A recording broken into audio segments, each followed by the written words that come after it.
My name is TJ. I'm a young person in long-term recovery. For me, that means I haven't had a drink or a drug since August 9th, 2016.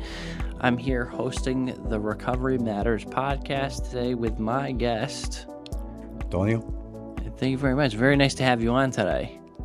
Nice having it. I've been here. Yeah, so I know a little bit about you, right? Because I've seen you around our Waterbury Center. Yeah. I know you have an amazing story, and I like to hear some of it and share some of it with our guests. Sure. So, why don't you tell me a little bit about early life growing up? What was that like? Well, growing up for me was kind of tough. Okay. I was born in Hartford, Connecticut, and at the age of 2, I was taken to Puerto Rico with my grandmother. My father brought me over there, and living with my grandmother and what we call Puerto Rico caseríos projects. So it wasn't that fun. You know what I'm saying? It was all about like seeing crazy stuff, and my grandmother tried to protect me all the time. You know, my father was an alcoholic and a drug addict. So and some of my families are too, like my uncles and aunt. So growing up in the atmosphere, that's what I knew since 5 years old. I was seeing everything that I was looking at. So I got involved with the kids in the projects, and that became my life. You know what I'm saying? Like bullying school. I was bullied in school a lot. So, and I went through that for a long time, for years. You know, and it was hard for me. You know, like, and my grandmother being older already, so she didn't have no business with kids anyway. She was Yeah. 67 when they brought me to Puerto Rico, and just dropped me off over there.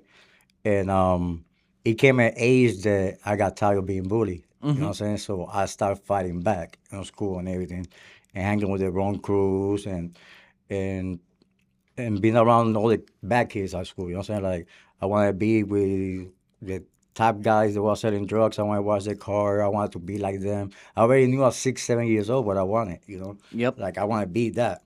So so I kept around that life. You know, and so at the age of 11, my grandmother died when I was 11. So I was left with my grandfather, an alcoholic, by myself, literally, because he was just drinking. He came from Korea with bad alcohol, drinking alcohol. He died out of it. So it became hard, but it was like a green light for me to do anything I want. You know what Yeah. I'm saying? So, and the trauma that started, with my grandmother being old, beating me. That she only knew that part of her life. She raised me the best that she could. I didn't know at that time that was an abuse. Yep. I used to go to school beat up any little things. She used to beat me up. So that affected my life. You know what I'm saying? Yep. And her being older, like she couldn't take care of me. You know what I'm saying? And being molested at the age of 9, I was molested. So that's what I say about bullying and all that. When I turned around 10, 9 years old. After 9 years old, I was out there. You know what I'm saying? Like, and and knowing the person that did that to me died. You know what I'm saying? After that, it was like a relief to me, like, because I was confused for a long time. So, and I already was naked in my grandfather's bedroom, drinking the last of the bottle. You know what I'm saying? At that age. Yep. So when mommy died, I call her mommy, my grandmother. So it was like a green light for me to do anything I wanted. Yep. So it was like a little crew, Puerto Rico. So I started hanging with them. So I moved to another project that was worse than it was that I was living at. And that was a chaotic thing. Like, and just to live that life, I had to use something. So that's why I got introduced to weed. Yep. So I started hiding, smoking weed, smoking cigarettes, and doing anything that I had to do to survive at that age. And that's where all my problems started. You know what I'm saying? Like going to juvenile, going to jail. So um, at the age of 14, I met my son's mother. Okay. So at 15, I was already a father. Yeah. I wasn't even ready for that. Yep. So I wasn't prepared. I didn't have nobody to guide me to be a role model. I didn't have no role model. Like I say, my role model was people selling drugs and drug dealers and stuff. So it was hard, man. It was hard not having that father figure around me. Yes. And at the age of 15, my son was born. I was forced to leave Puerto Rico for X reasons. Okay. I left Puerto Rico at the age of 17. I left him when he was 2 years old. So I was doing to my son what I always promised I would do, what my father did to me. Yep. And with Romantic, that's when I started running the streets more. Yep. I was out there just hustling, and my aunt let me stay with her, that check for the state check or whatever. Okay. So she let me stay with her, but she couldn't deal with me either. I came with that mentality from Puerto Rico that I could do whatever I wanted to do over here and do the same career criminal, you know what I'm saying? So, and I was selling drugs, but I never done it. I was scared to use drugs. So, the age of 16, 17, that's when my aunt kicked me out. I started doing my own thing with Romantic. And I met a woman that introduced me to heroin. She Okay. was older than me. She was And- like 30 something years old. And I thought I was the man because I had an older woman, I had the money, I had the car, I had my own apartment at that age. So she was just using me. Yep. So I found her doing IV drugs, heroin. So and I'm like, what? It feels like it. And she's like, you want to try it? I'm like, oh man, here goes. And that's when everything that went down the hill from there. I stayed clean here and there. I remember I was in Wyndham High School, um, and my counselor saw my tracks because I was trying to do it on my own already. Yep. And they had to put me in the hospital in Maryland. And I did escape the hospital. And I just, no, I walked from Maryland all the way to Willimantic. Yep. I came with this guy that he was more mental issues than me. So I decided he going to escape with me. So that was another story. So anyway, so I got back to Willimantic. Nothing changed. You know what I'm saying? I was running, gunning. And that's when I started going to prison. Okay. The first time I came, it was Morgan Street, the old Morgan Street in Hartford right here. So I went to Morgan Street, and I didn't even know about affiliations and all that. Everybody was like, yo, this and that. I was like, ah. So when I got to the Meadows, not having a family, you know what I'm saying? Like, The Meadows, as in, so some of the listeners might not know when you're talking about you first get to the Meadows, you're talking about Hartford County, Hartford County, yeah. but you're talking about the dorms at Hartford County. Hartford, yeah, the dorms, yeah. So when I hit the dorms, um, that love that was shown to me at that age, you know what I'm saying? I didn't know like what was coming after that. So I decided to join, you know what I'm saying? Like whatever. But they didn't know about my drug use and it wasn't no, you know what I'm saying? So and I was so like how you call it, like cunning. I know Yeah, how conning. yeah, like cunning people. I know how to be a chameleon. You know Yes. what I'm saying? So I made them to believe that was something that I wasn't because I was still using drugs, not Yep. because you didn't see my tracks. I wasn't using. So they was giving me positions and you running this place. They didn't even knew. Like I was just taking the drugs. You know what I'm saying? Like really. So and but that was my life. You know what I'm saying? Like I came out and I keep using behind the back. Yep. I'm saying I was, and they still thought I was the man. You know what I'm saying? Like they didn't know I was using, and they gave me all the power. You know what I'm saying? Like, and then I started learning like love and fear is not the same thing. I wasn't being loved. You know what I'm saying? Because once they found out, I was like second innocent to that. You know what I'm saying? Like, I was treated different. You know what I'm saying? So Low class low class. because you use drugs. Yeah. So that's when I started beginning to feel like I have an issue. You know what I'm saying? I have when I start like getting the drugs and all my profits was going up my veins or smoking them, I knew I'm done. You know what I'm saying? I didn't feel the same. I feel dirty. Yep. I feel like I used to stay in the shelter. Something I always say, I'm not gonna do that, and they not yet. That's what got me Yep. to think like, wow. That's when I started going to rehabs. I went to Blue Hills. I've been in Blue Hills, and in and out of prison. I've done 25 years in and out of prison. You know, half of them for my affiliations and the drug use. You know, burglary, larcenies, assaults, and big mess in my life, man. So, when I went to North Carolina, I decided while in prison, I'm going to do something about my. That's the first time ever I've been to something that is about recovery, Yep. and I wanted to be more free. So they had this block that you do like 90 days and they put some time off. So I'm Yes. like, I'm going to go with it just to get that 90 days off for my sentences. And that's, see, they start planning the AA, the NA, and I start liking it. And You started thinking like, hey, I might like this recovery stuff. That's yeah. pretty cool. But at the same time, I feel like, how you put it? Like I was being less, like I always had this power, and now I'm giving my powers. I gotta admit that I'm powerless, Yes. and I didn't want to admit that. Who, me? The one they work with bodyguards on the street. I'm not powerless. I could do this. So, But you thought you had it all figured out. oh man, I have so many plans in my head. I stopped using. I started drinking. No, just drinking, just drinking. Yep. And and then I'm up people, places, and things. Yep. I've been like I jumped from North Carolina to Arizona, New Jersey, you name, like 4 or 5 states, trying to change myself, right? I went to Arizona, I got hooked in methamphetamines. Okay. So that was, oh man, that was real low, real devilish right there, like meeting the devil face to face, like, so, and I went to a down, like, Because we don't really got methamphetamines around here. nah. Like it's a little bit, but That- it's not like what it is over there. And that's good for me. Yeah. That's why I came back to Connecticut, and because that was my down. You think heroin and all that is, no. Once I tried the meth, I was every other month I was in a psych unit Yeah. because it make you. I was up for 2-3 weeks at a time. I started hallucinating. I see snipers on the trees and all that crazy stuff. Like I have people follow me. That mind, like. Yep. And after 2 or 3 days without sleeping, your body start shaking, and they had to come in the ambulance, bring me.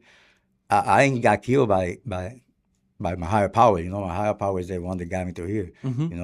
Because I remember cops coming. I'm grabbing knife to stick them up, and they just put me in handcuffs, and they're like, "You're just crazy." So, Yeah. man, I got lucky, and I survived that. Like. So that was my growing up, you know what I'm saying? Like, and I came back to Connecticut. That's where I met my wife. Okay. We've been together almost 4 years and a half, Nice. and she guides me. She's my peace, you know what I'm saying? Like, and She a good woman. she's a good woman. That's awesome. Yeah, that's when I first started with her. I was still thinking I could smoke crack. Okay. She didn't know I was a user because when she met me, she was still like met me with bodyguards and all that. Also, he got to be a big shot. She didn't know about that until one day I relapsed, and everything came to the light. Everything like she's like I played her. She feel played because she didn't know I was an addict, and it was a big deal for her. Like wow, like what you ain't told me before you, but she stuck by me. Yep. She tried to. Is that what the first time you really wanted recovery? Yes. Yeah. She showed me a life away from gangs, away from the streets. But it was hard for both because I really wanted to change. I wanted to change. And that's why I met one of the guys from here. You know what I'm saying? One of the CCARs.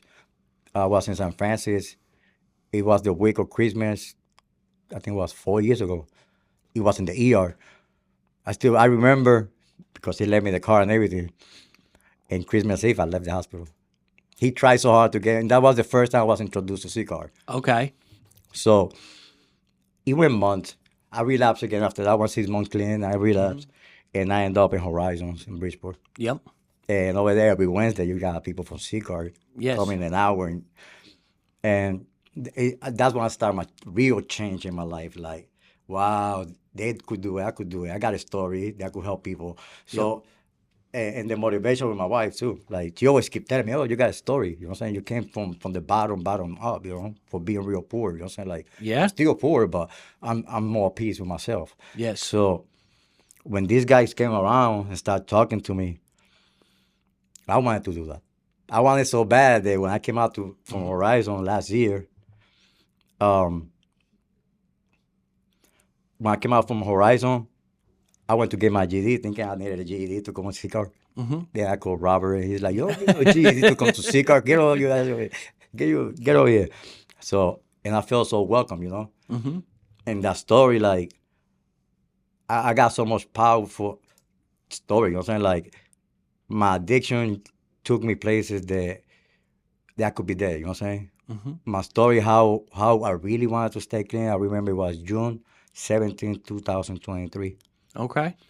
I rented my car for drugs, and I told the guy bring me the car at 4 o'clock. So at 4 o'clock came while I was taking a hit in my own car. Yep. He got killed next to me in my driver's seat. You know, and that well, at that time he woke me up. You know what I'm saying? I still relapsed one more time after that. I went to the same spot. That's how sick I was. You know what I'm saying? I still went to the same spot.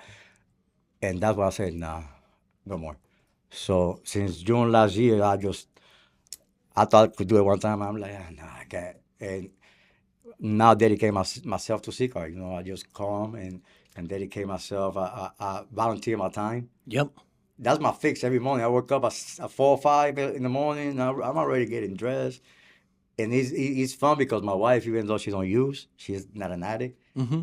She goes, she support me. And Yes. like you say, I getting free therapy, like, because you're helping me to understand you.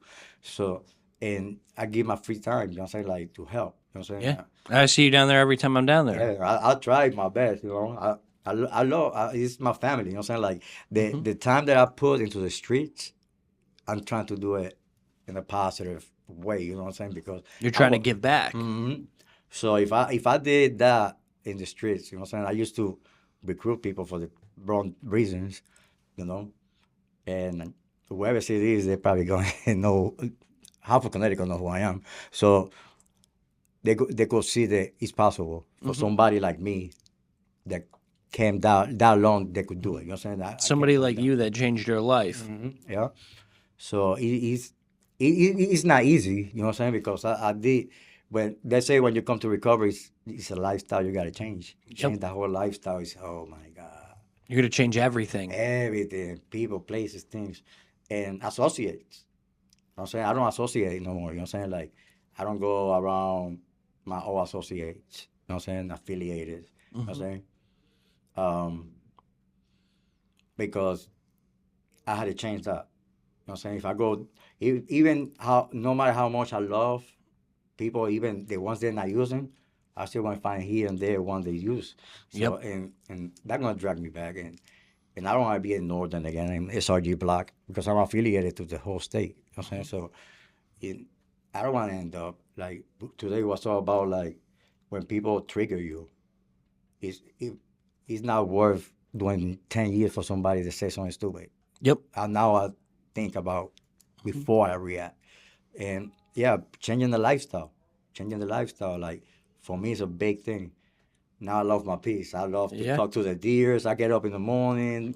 I got 4 dogs, and I take care of them, you know. And I got 2 pit bulls and 2 chihuahuas. Driving me nuts.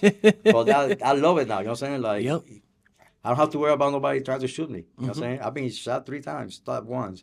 And I don't have to worry about that today. You know what I'm saying? Like, my wife, when my wife met me, she's like, you got to go with these guys everywhere? I'm like, yeah.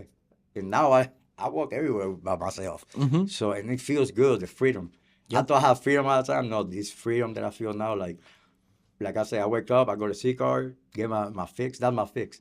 Yep. You know what I'm saying? Like I say, that's my spot now. You want what I got? I got some good stuff. Come get it. You know what I'm saying? 132 Grand Street. Come get it. You know what I'm saying? So, and some of my friends, I told them, Grand Street, I got the good stuff now. You know what I'm saying? So, come get it. You know what I'm saying? Like one of my boys said, I'm loving it. So, I'm loving this, man. Like, I love the peace. I love the person I'm becoming. And definitely. Thanks to CCAR. Are you ready to make a difference in the lives of others? If so, then you should consider becoming a recovery coach. Recovery coaches are trained to help people in recovery, seeking recovery, or struggling with addiction. They provide support, guidance, and resources to help people on their recovery journey. CCAR Training is the leading provider of recovery coach training programs. Our programs are designed to teach you the skills and knowledge, what we call the science, while giving you an understanding of your own art needed to be a successful recovery coach. We offer a variety of training options, most offered online.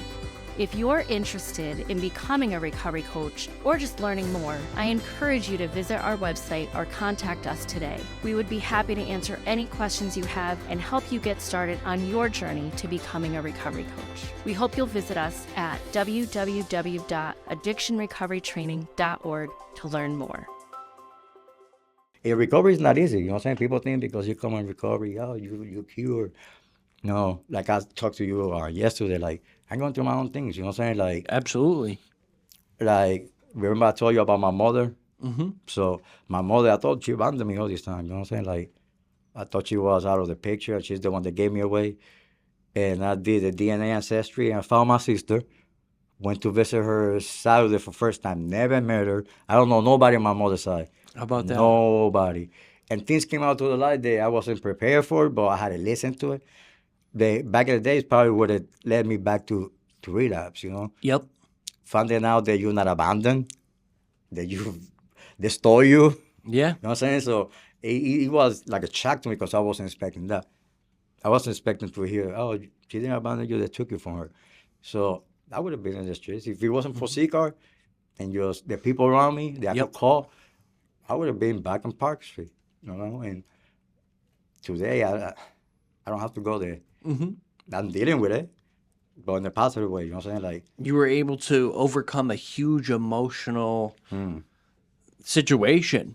It's huge for me because I wouldn't know if I wasn't prepared for that. I don't know. I probably would have been dead. Mm-hmm. You know, because it's a lot of times that was my excuse of using. You know, my mother didn't like me. I used to call her all type of names, but I even know her. You know, she didn't want me and she abandoned me, and now it's like making amends. Yeah. Because I was talking all the trash and without knowing the truth. Mm-hmm. But like my wife said, I can't put too much on myself because I didn't know the truth. Okay? And the people that probably knew the truth, they didn't tell me the truth. Yes. So, and I'm not going to use that as an excuse. You know what I'm saying? And my motivation is to keep pushing forward and building new relationships. You know? This job on Friday, the guy talked to me yesterday. He's like, oh, you know, you got to be working around cops and law enforcement. I'm like, it is what it is, you know what I'm saying? But that's the change on me. You know what I'm saying? Like, today I know the change on me. You know what I'm saying? So, I'm loving it. You know what I'm saying? I'm loving what I'm doing. And I just want to keep looking forward. What do you think the best lesson you learned in recovery is? No matter how many times life hits you, you could get up and strive for more. Yep. And always get better. It don't matter. It don't matter where you've been in your life. You could come on top. Mm-hmm. You know, from sleeping, I slept under that bridge down there in Puerto Rico River many times. Yeah. I slept down there many times. And today you don't live like that, right? Every time you got punched in the mouth, you got back up. I got back up. Yep. Mm-hmm. And you learned something from it. Yeah. I was 60 pounds soaking wet. How about that? Mm-hmm. So, and that's my message, you know what I'm saying? Like, anybody could do it, man. Like, no matter how many. The thing is, like, before, for me, it was like, it was a couple paths, AA, NA. Yep. And I told you I was getting Suboxone from here, from this building. Yep. And I go to NA, oh, you're not clean. And so it was a lot of stuff, like, they kept me away. You know what I'm saying? Or you go and the old people look at you sideways because you don't got the most time.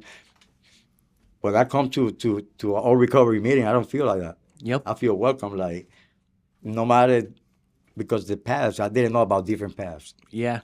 And that's the beauty of it, that now I understand that I don't have to do it your way. Yes. It's working for me, you know? So you were navigating, you were trying to find a pathway of recovery that like really worked for you and fit you, you know? And today it's like, whew, yeah, it feels good. You know what I'm saying? Like, I know my limits. You know what I'm saying? Like, I know I can't take that drink because it probably lead me the other way, even though I wasn't a drinker, but it could lead me if I get too drunk. Because it happened before. I get too drunk and you don't think and you fall back. So, that teach me that path and how to stay in my lane. You know what I'm saying? Like, how to understand what I'm what my emotions is, what I'm supposed to feel, and I'm loving it. Like, Yeah, you were really bringing up a good point about the alcohol and stuff, right? So I'm a heroin addict too. And for me, like that alcohol is like the enemy, right? Because so like I could sit here and look at it, like look at my life and be like, heroin was always an issue, but alcohol never was, yeah, right? So like, so the second time I got out of jail, I was on parole, right? And a couple of like old college buddies, I call them old. They went to college, I went to prison. They you went to college too. they hit me up and they're like, "Oh, we're gonna go out drinking, blah blah blah." So like, I'm gonna go out drinking with them. I had a little bit of clean time at the time, right? And I was like, "I think I'm gonna do this. I think I'm gonna do this." I ended up going out with them. Boom! I had 2 shots of Rumplemans and I'm drinking a beer and I'm like, That was it. done. I was like, I want cocaine. Yeah. And I Then you literally, get too up. When I come down, I know that whole mess, man. It's Been there, crazy. done that. it's crazy. And then that's literally what happened is I did cocaine and then I had gotten my ankle bracelet cut off like a couple of days before. Wow. And then I drank, did cocaine, and boom, right to Hartford to get heroin. Like that, right? Yeah. I remember pulling out of that parking lot of the bar, and there's a cop. I'm like, "Yep, going back to jail. If I get pulled, I'm already past curfew. Don't even need nothing. I'm drinking, you know." And like heroin was more important than my freedom. And, Right. and another thing, like I forgot to tell you on my story, like I did almost 10 years, right? I came out, and it's not heroin no more. People dying left and right. So I came to Waterbury thinking I could get a bag of heroin. 4 Narcans later in the hospital. Yep. I didn't know fentanyl was the thing. I'm like, wow. I ain't touched heroin since then. It's been 4 years without heroin. That's good. And I don't want to know, well, all of it, but the heroin, when I came out and did 4 Narcans, they say I was purple. Yeah, you were about to die. My wife had a thing to put your ashes on. Yep. She bought one of those, thinking I was about to die. She was ready for it. Yep. She don't need to put. I don't need to put her to die. Like. Yeah. The fentanyl stuff is kind of crazy. So it's the same thing. You know what's also kind of crazy too? I haven't smoked weed in a decade, right? I haven't smoked weed in over 10 years. Like I missed a whole generation of like vape pens and gummies and edibles. Like none of that shit was real. Like that shit was in California. But in Connecticut, we used to smoke weed. And now like all these people tell you all this crazy stuff. And same thing with the fentanyl. It's like you can't even buy regular pills no more. You can't buy nothing no more. Yep, And it's all got that's fentanyl in That's it. the thing. I wish I could get to people's mind like it's killing us. It's killing our culture. It's killing all of us. You know what I'm saying? Like, wake up. You know what I'm saying? So, for me, I wish I could get that magic, but planting that seed, I think it because it happened to me. You know what I'm saying? Plant that seed and that person will grow. You know what I'm saying? Yes. So in CCAR in Waterbury, we got people that still use, but there's nowhere to go to. Yes. Even though they're still on the streets every morning, they come, they get their coffee, and they feel like they know where to come. Yes. And But they feel loved and respected there, though, right? yeah, that's the It's the same thing with downstairs here. Like, we had a guy out here, whole bags, we couldn't get him in nowhere, but people were kind. People were like, "Hey, brother, can I get you some water?" Right? And that's me. When you come to CCAR in Waterbury, that's you're gonna do stuff. I can do come in. I'm gonna make you feel welcome too. You know what I'm saying? And it's like what was freely given to me. Yes. And like that's the thing is like with that respect stuff, like for me, I remember like feeling you described it as a second class citizen. Right? Like I felt like a lot of times people would be like, "Damn, like you do that." Like They look at you different. yeah. And it's like, dude, I'm just a human just like anybody else in this world. And then they take you as a joke when you say I'm going to change. Yeah. Because they're waiting for you to fall. They want you to fall. So they're going to keep waiting for me because like I said, I love You're going to stay up. Yeah. You know what I'm saying? Like how you put it, I will never feel too comfortable because I used to get comfortable when I used to be 6, 7 months clean. Yep. I get comfortable and nobody can tell me nothing. That's when I stopped going to meetings. I stopped calling people. Today I got it. Even when I don't want to go places, I go. Sometimes I don't want to go to CCAR. I don't want to go to NA, and I get up and go. Yep. So. You know what my dad used to tell me?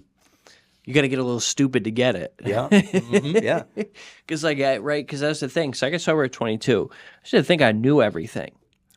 At that age, we think we know everything. Yeah. At 9, I thought I knew everything. I was 9 years old. So, Yeah, and like that's the thing. Is like the greatest part is surviving those experiences because that's what molded us, right? Yeah. From addiction came desperation, came recovery, right? I wasn't able to be in recovery till I was desperate enough to do anything that it took to stay in recovery, right? I felt like I was about to die. Yeah. I remember one time when my grandfather was still alive, the one he used to live right here in Hartford, my grandmother's first husband, and he was knowing. He used to live in Farmington, right behind Hartford High. Yep. And I was in the benches at nighttime, and I wanted so bad to stop. And I remember that day I was like talking to my higher power, like, I'm done, man. What, you know what I'm saying? Do something for me. 5 minutes later, I was arrested. How about You know that? what I'm saying? Not what I wanted, but Yeah. you know, it saved me. I spent in Hartford County almost 6 months. Yep. God did for you what you couldn't do for yourself. Yes. That's the thing too. Like fentanyl was just getting big when I was starting. So for me, like at that point when the first time I got arrested, like I was literally gonna die. You know what I mean? Like I was so sick in jail, dying. Right? But like that's what saved my life. And the same thing when I went to check. So when I checked into detox 8 years ago, I walked through that door. They gave me a urine test. I peed clean for everything. No, I pissed dirty for everything but opiates. Because fentanyl doesn't come up it doesn't come up on a drug test. You didn't even know it was fentanyl? No. There's all kinds of shit in there. That wasn't, Back in the days, it was like 3 or 4 things. Yep. Well, weed, heroin, coke, and pills. Amphetamine, yeah. All that. Yeah. And that basically, like, I had to kick cold turkey that last time because they couldn't give you methadone or Suboxone. Yeah. And I laid in that bed, and that saved my life. Yeah. You know? And it's stuff that I was reading some, what's the other thing that's coming out now? Oh, xylazine. Xylazine. Yeah. I don't, this era is, no, I can't. It's crazy. This era is crazy. I had a young kid hanging around. So he'd come around 17 years old, and he came to me and told me he was using pills, and he wasn't sure. So I went and got him some xylazine test strips and stuff and gave them to him. He tested it. It was xylazine. It was positive for xylazine on the test strip. The thing, like... Kid 17 years old. Wow. The thing, like, getting high is not fun no more. Nope. Back in the days, it was fun. Yep. Then all this crazy... And the lifestyle, like I say, living under the bridge and losing friends, losing my family, my uncles and aunts, they ain't want nothing to do with me. Yep. You know, even the aunts that use drugs, they ain't want nothing to do with me. You know what I'm saying? Like, no, you ain't coming over here getting my stuff. You know? And the funny thing, like, I got an aunt that almost all her life used to be a smoker. Been like 20 years. No NA, no meeting. I always thought, like, how she did it. I always tried to do it like her. But, like I say, like, she probably had her own path to deal with her problems. Me, I know I got all the paths to like, I'm still, like, mental stable. You know what I'm saying? I still get my therapy. I see my counselors. And I'm on medication, you know, because of the trauma, you know. Yes. So I went through a lot, you know what I'm saying? Dealing with my grandmother, you know, the beatings and everything, you know, like I say, man. And a lot of stuff, just dealing with the emotions of being abused, you know what I'm saying? Like, yes. You didn't know how to handle that at the time. And the only family I found was in the streets, you know? And I thought I had to show them that I was worth being around, you know what I'm saying? Like, yep. You tell me jump up high, I jump up high. Until that moment came that I didn't want to jump up high. Now I'm going to do what I'm going to tell you I want to do. So, and I thought that was love. Yeah. The love and fear is very different things. My wife is like, when I first started laying back from all that street stuff, my wife is like, they're not doing nothing, not because they love you, it's because they're fearing you. They don't want to come over here and do nothing to you.